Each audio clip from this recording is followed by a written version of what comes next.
السلام علیکم ورحمۃ اللہ وبرکاتہ۔ الحمد للہ رب العالمین والصلاة والسلام علی رسولہ الکریم وعلی آلہ وصحبہ اجمعین ومن تبعہ بإحسان الی یوم الدین، اما بعد۔ محترم بھائیوں اور بہنوں، حدیث کی بہت ہی مشہور کتاب ریاض الصالحین، جسے اپنے دور کے مایہ ناز عالم دین اور مشہور محدث امام نووی رحمۃ اللہ علیہ نے بڑی عرق ریزی اور جان فشانی کے ساتھ مرتب کیا ہے، اس کے ذریعے سے ہم اپنے عقائد اور اعمال کو درست بھی کر سکتے ہیں، اپنے اعمال کو مضبوط اور ٹھیک بھی کر سکتے ہیں۔ یہ کتاب تزکیہ نفس کا ایک بہت بڑا ذریعہ ہے کہ احادیث رسول صلی اللہ علیہ وسلم کی روشنی میں ہم اپنے اعمال کو کس طرح سے ٹھیک اور درست کر سکتے ہیں۔ اس کے لیے ہم ریاض الصالحین کا ترتیب کے ساتھ مطالعہ کر رہے ہیں، اور ہر باب کے اہم جو نکات ہیں اس کا نچوڑ اور خلاصہ آپ کے سامنے پیش کر رہے ہیں۔ اس وقت جو باب زیر بحث ہے وہ ہے اپنے اعمال کی حفاظت، مداومت، ریگولاریٹی، کہ جو بھی ہم نیک کام کریں اس میں ریگولاریٹی بہت زیادہ ضروری ہے۔ یہ نہ ہو کہ آدمی جوش میں، جذبے میں کوئی ایسا کام کر بیٹھے جو دیکھنے میں اچھا ہو لیکن اس میں تسلسل نہ ہو۔ مثلا کسی نے ایک رات جاگ کر پوری رات عبادت میں گزاری، قیام اللیل میں، اور فجر کی نماز چھوڑ دی، یا اسی طرح سے کبھی جوش آیا تو قرآن مجید کے کئی پارے پڑھ بیٹھے، اور پھر اس کے بعد ہفتوں مہینوں گزر گئے، قرآن مجید پڑھنے کی توفیق تک نہ ہوئی۔ یہ چیز اصل میں پسندیدہ نہیں ہے۔ آدمی عمل جو کرے اس میں تسلسل برقرار رکھے، قرآن کریم کے چند صفحات ہر دن پڑھیے، مگر ریگولاریٹی رکھیے اس کے اندر، چاہے روزانہ 10 منٹ پڑھ لیں، روزانہ 15 منٹ پڑھ لیں، مگر تسلسل بہت زیادہ ضروری ہے۔ اسی طرح سے دیگر جو کام ہیں آدمی کوشش کرے کہ اس میں پائیداری ہو، تاکہ اس کا فائدہ اور اس کی افادیت ہر وقت محسوس کی جا سکے۔ امام نووی رحمۃ اللہ علیہ نے اپنی مشہور کتاب ریاض الصالحین میں ہر باب کے تحت قرآن کریم کی مختلف آیات اور احادیث بھی پیش کی ہیں۔ اس سلسلے میں سورہ ہجر کی ایک مشہور آیت ہے، آیت 99، جس میں کہا گیا وَاعْبُدْ رَبَّكَ حَتَّى يَأْتِيَكَ الْيَقِينُ، کہ تم اللہ تعالیٰ کی بندگی کرو، عبادت کرو۔ کب تک کرو؟ یقینی امر موت کے آنے تک۔ جیسے سورہ آل عمران کی آیت 102 میں جو بات بتائی گئی، یا ایھا الذین آمنوا اتقوا اللہ حق تقاتہ ولا تموتن الا وانتم مسلمون، کہ اللہ کا تم تقوی اختیار کرو جیسے کہ اس کا حق بنتا ہے، اور تمہاری موت بھی آئے تو حالت اسلام میں آئے۔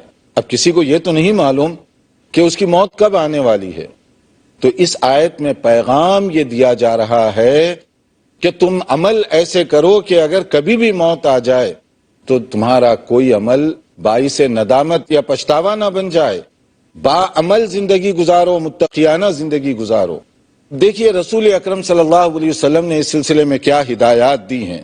اس کے لیے حضرت عائشہ رضی اللہ تعالی عنہا بیان فرماتی ہیں، کان احب الدین الیہ ما داوم صاحبہ علیہ، جیسے صحیح مسلم کی حدیث ہے کہ بہترین عمل وہ ہے جس پر مداومت کی جائے، ریگولاریٹی کے ساتھ، تسلسل کے ساتھ عمل کیا جائے۔ اللہ تعالیٰ اس چیز کو پسند فرماتے ہیں۔ ورنہ دوسری حدیث جس کے اندر نبی کریم صلی اللہ علیہ وسلم نے اپنے خاص صحابی عبداللہ بن عمر بن عاص رضی اللہ تعالی عنہم، ان کو ایک خاص ہدایت دیتے ہوئے فرمایا تھا کہ یا عبداللہ لا تکن مثل فلان کان یقوم اللیل فترک قیام اللیل۔ صحیح بخاری اور مسلم کی حدیث ہے کہ تم اس آدمی کی طرح سے نہ ہو جاؤ جو قیام اللیل کے لیے رات بھر جاگتا رہا اور پھر اس کے بعد چھوڑ دیا، یعنی بے اعتدالی کا عمل، جوش میں آگے بہت عمل کر لیا اور اس کے بعد اس کو چھوڑ دیا۔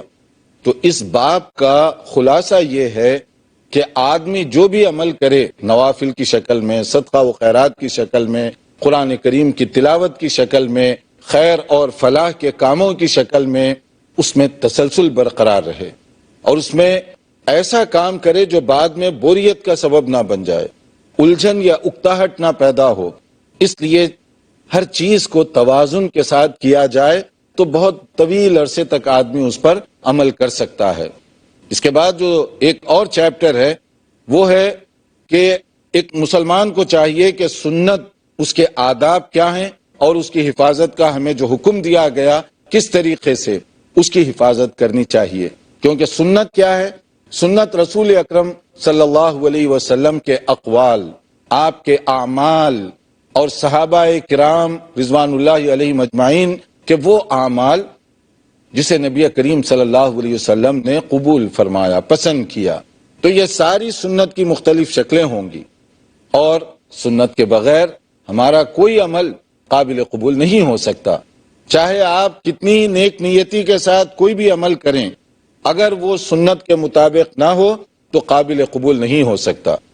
امام نووی رحمۃ اللہ علیہ نے اپنے اصول کے مطابق اس باب میں بھی مختلف آیات کا تذکرہ کیا ہے، اور اس کے بعد احادیث کا جو یہ بتا رہی ہیں کہ ہم نبی کریم صلی اللہ علیہ وسلم کی اتباع کرنے کے پابند ہیں، آپ کو فالو کرنا ہماری ایمان کی نشانی ہے۔ اگر آپ کی اطاعت نہ کی جائے تو ہمارا عمل کسی بھی صورت میں اور کبھی بھی قابل قبول نہیں ہو سکتا۔ جیسے دیکھیے قرآن کریم سورہ حشر کی آیت نمبر 7 جس میں کہا گیا وَمَا آتَاكُمُ الرَّسُولُ فَخُذُوهُ وَمَا نَهَاكُمْ عَنْهُ فَانْتَهُوا، کہ رسول صلی اللہ علیہ وسلم جو دیں اس کو قبول کر لو، اور جس چیز سے منع کر دیں اس سے باز آ جاؤ۔ یعنی آپشن نہیں دیا گیا، اختیار نہیں دیا جا رہا ہے کہ چاہیں تو آپ قبول کریں چاہیں تو نہ کریں۔ جیسے بعض لوگ کہتے ہیں ہاں مجھے معلوم ہے یہ سنت ہے مگر یہ میرے فلاں اور فلاں کا مسئلہ ہے، میں کیسے اس کو چھوڑ سکتا ہوں۔ یہ اگر مگر کی گنجائش نہیں ہے۔ جب معلوم ہو جائے کہ یہ سنت ہے فل اسٹاپ، اس پر عمل کرنا ضروری ہو جاتا ہے۔ یہی ایمان اور یہی حب رسول ہے۔ اور اگر آپ کو معلوم ہو کہ یہ سنت ہے مگر اس کے باوجود آپ ایکسکیوزز بنائیں، تعویلات خواہ مخواہ ادھر ادھر کرنے کی کوشش کریں، تو اس کا معنی یہ ہوا کہ آپ کو رسول سے محبت نہیں ہے، آپ نے اطاعت کا مفہوم نہیں سمجھا، آپ نے اتباع رسول کا معنی اپنے ذہن میں نہیں بٹھایا۔ چاہے ایسا شخص روزانہ کتنی ہی مرتبہ یہ دعویٰ کرے کہ مجھے رسول سے محبت ہے، مگر یہ محبت قابل قبول ہو ہی نہیں سکتی، کیونکہ سورہ آل عمران کی آیت 31 جس میں کہا گیا اگر تمہیں اللہ تعالیٰ سے بھی محبت ہے تو اس کا ثبوت دیجیے، ایویڈنس، پروف، دلیل کیا ہے کہ تمہیں واقعی اللہ سے محبت ہے۔ اللہ تعالیٰ سے محبت ہونے کی دلیل یہ ہے رسول کو فالو کرو۔ اللہ نے فرمایا اگر تمہیں مجھ سے محبت ہے تو میرے رسول صلی اللہ علیہ وسلم ان کی اتباع کرو، ان کے نقش قدم پر چلو، ان کی پیروی کرو، تو اللہ تعالیٰ تم سے محبت کرے گا، تمہارے گناہوں کو معاف کر دے گا۔ تو اتباع رسول کے بغیر اللہ بھی ہم سے محبت نہیں کرے گا۔ اللہ تعالیٰ سے محبت کا دعویٰ یہ غلط اور باطل سمجھا جائے گا۔ اور رسول اکرم صلی اللہ علیہ وسلم کو اللہ نے نمونہ بنا کر بھیجا۔ سورہ احزاب آیت 21 کہا گیا لقد کان لکم فی رسول اللہ اسوۃ حسنہ لمن کان یرجو اللہ والیوم الآخر وذکر اللہ کثیرا۔ تمہارے لیے نمونہ، ماڈل، اسوہ ہیں کون؟ رسول اللہ صلی اللہ علیہ وسلم۔ لہٰذا سنت کی ضرورت کیا ہے؟ میں وضو کرنا چاہوں گا تو سنت معلوم کرنا پڑے گا، کیونکہ میرا وضو بغیر سنت کے مکمل ہو ہی نہیں سکتا۔ اگر کوئی شخص اپنی مرضی سے ایک بالٹی پانی اوپر ڈال لے تو کیا وہ وضو ہوگا؟ نہیں ہوگا۔ وضو وہی ہے جو سنت کے مطابق ہو، چاہے آپ ایک جگ میں پورا وضو کر لیں۔ پانی زیادہ یا کم خرچ کرنا نہیں ہے مقصد، وہ طریقہ جو رسول اللہ صلی اللہ علیہ وسلم نے بتایا اس پر عمل کرنا ہے۔ اسی طرح سے نماز کا مسئلہ بھی ہے کہ میں نماز کے لیے ٹھہرا ہوں، کیسے نماز پڑھوں گا میں؟ اپنی مرضی سے نہیں۔ عبادت اپنی مرضی سے نہیں کی جاتی، شریعت کے طریقے کے مطابق کرنا ہوگا، کیونکہ عبادات توقیفی ہیں، اسی طرح سے کرنے کے ہم پابند ہیں جیسے کہ بتایا گیا۔ مثال کے طور پر مغرب کی نماز فرض 3 رکعت ہے، اگر میں 4 رکعت پڑھوں تو کیا ثواب زیادہ ملے گا؟ نہیں، ساری نماز میری باطل ہو جائے گی، کوئی ثواب نہیں ملے گا۔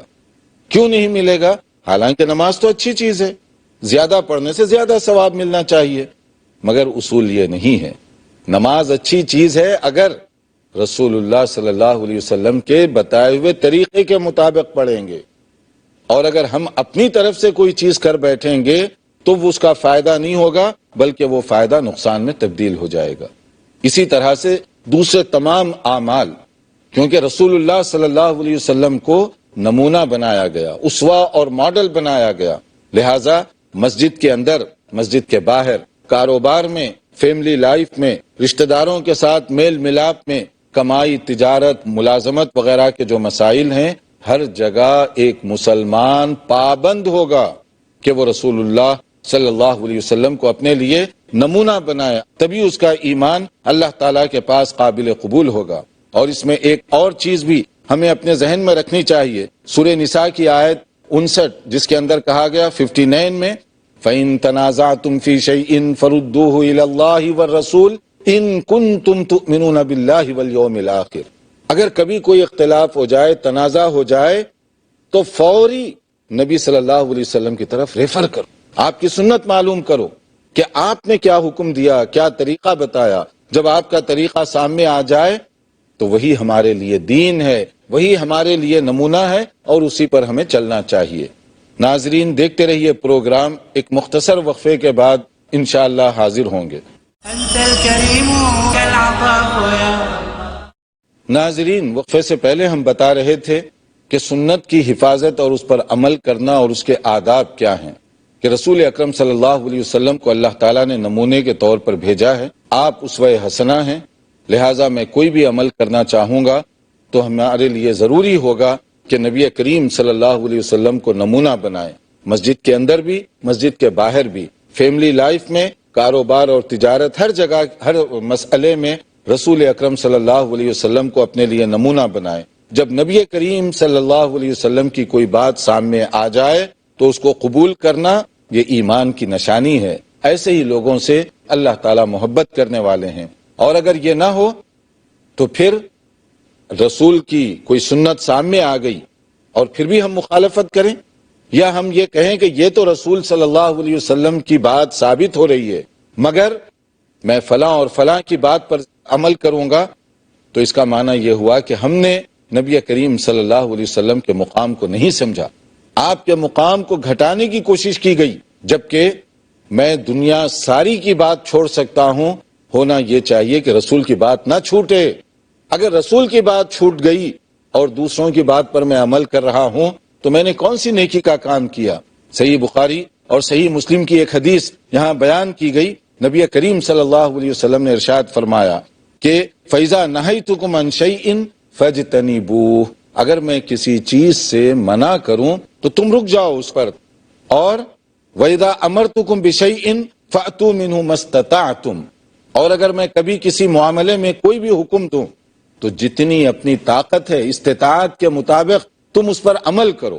یعنی نبی کریم صلی اللہ علیہ وسلم کا جب حکم آ گیا اس کے مطابق عمل کرنا چاہیے، اگر منع کر دیں رک جائیے، چاہے کسی کی رائے کے خلاف ہو، اس کی فیور میں ہو، اور نبی نے کوئی بات کہہ دی تو پھر اس پر عمل کرنا ہمارے لیے ضروری ہوگا، چاہے کوئی عالم، کوئی شیخ، کوئی فلاں اور فلاں اس کے خلاف کوئی فتویٰ دے، کوئی بات کرے، میں کسی اور کی بات کو چھوڑ تو سکتا ہوں مگر رسول اللہ صلی اللہ علیہ وسلم کی بات کو چھوڑنا یہ میرے لیے مناسب نہیں ہے۔ یہی صحابہ کرام کا انداز تھا۔ جیسے آج کل بعض لوگ تکرار کرتے ہیں کہ یہ سنت ہے یا فرض ہے یا واجب ہے یا اس کی حیثیت کیا ہے۔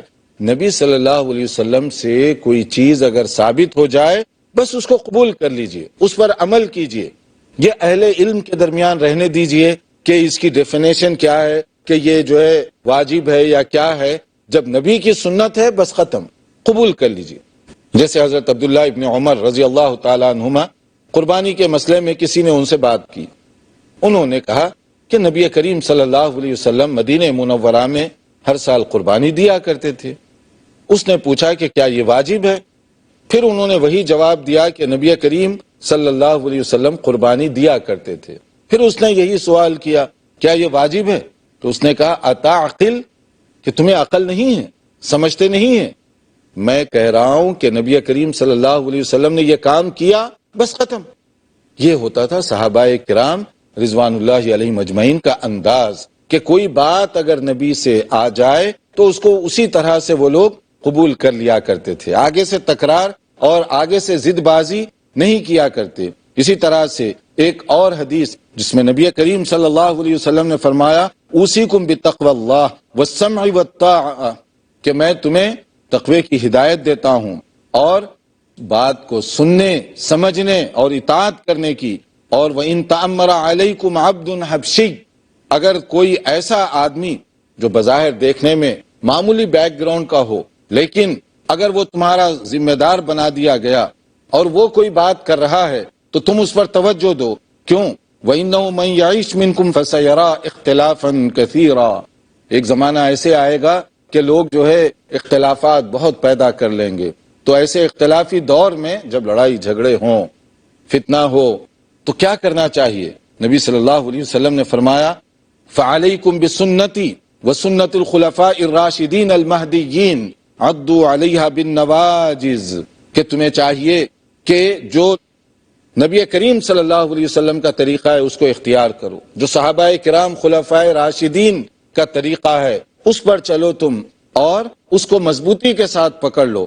اور پھر ایک وارننگ بھی آپ نے دی وَإِيَّاكُمْ وَمُحْدَثَاتِ الْأُمُورِ فَإِنَّ كُلَّ بِدْعَةٍ ضَلَالَةٍ، جیسے کہ یہ ابو داؤد، ترمذی وغیرہ کی حدیث ہے کہ دین کے اندر اپنی طرف سے کوئی نئی بات نہ پیش کرو، کیونکہ نئی بات دین کے اندر گمراہی ہے اور یہ قابل قبول نہیں ہے، کہ دین کے نام پر کوئی آدمی کو یہ حق نہیں دیا گیا کہ وہ کوئی نئی بات اپنی طرف سے پیش کرے۔